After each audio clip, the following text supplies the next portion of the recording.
What's up, boys and girls? If this is your first time here, this is my channel, and if you subscribe, then it's our channel.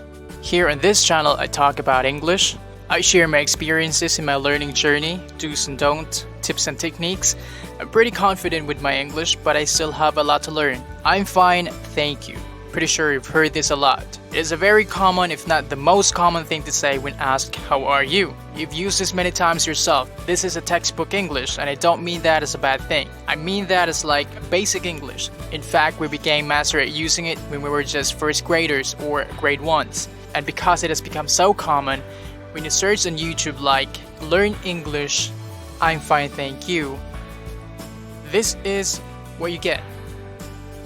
A lot of people, a lot of English teachers on YouTube don't want you to say it anymore.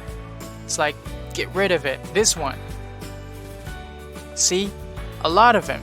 But I would like to respectfully disagree with these people. I'm not saying they're wrong. You see, the reason why many English teachers on YouTube want us non-native English speakers to completely get rid of I'm fine thank you is for us to sound like a native. Sounding like a native is my thing. I'm totally for that. Totally my thing. So I'm not against it in that sense. Sounding like a native is great. We can sound like a native English speaker, but we don't have to act like a native English speaker. We don't need to act and look like Americans or British people. Filipinos, guys. It's good to be Filipino. Asians, including of course Filipinos, are big on respect. Respect other people, especially the elders and people in authority. See, Americans or people from the West generally are not as respectful as us Asians. Kung ganit sila taho dito, like ati, kuya, manoy, manang, uban pa. Ang uban ganing ang mahamtong nila dito, di na magtaho silang ginikanan. Tawag na lang nila ilang mama ug papa sa ilang mga. I'm fine, thank you. There's a reason this was taught to us, to be respectful, show respect.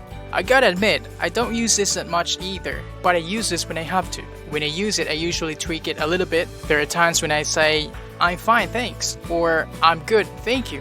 This keeps the formality of the conversation and not making it too casual. Also, it shows you appreciate the person asking. Mura ramang gunagwa para sa mga Westerners ang pagpangumusta or kung pangutanon sila like, how are you? Sa ato pa na mura na uy, maong di ra kaayo mag-matter nila kung saan na pagtubag. Di ra man gani na tubagon sa uban. Nasa uban ingnog or pangutanog how are you? Tubagon sa nila how are you? Kung sa ato pa mura na giuy ka, imo sa giuy. Uy. Uy. So I say don't do away with I'm fine thank you totally. What we do also is master the alternatives that other YouTubers are teaching to know which one to use on any given situation, how casual or formal the conversation is, and who's the person you're talking to. Those are my 2 cents. Hey, if you think my content is helpful or going to be helpful in the future, please subscribe and share this with your friends. Peace.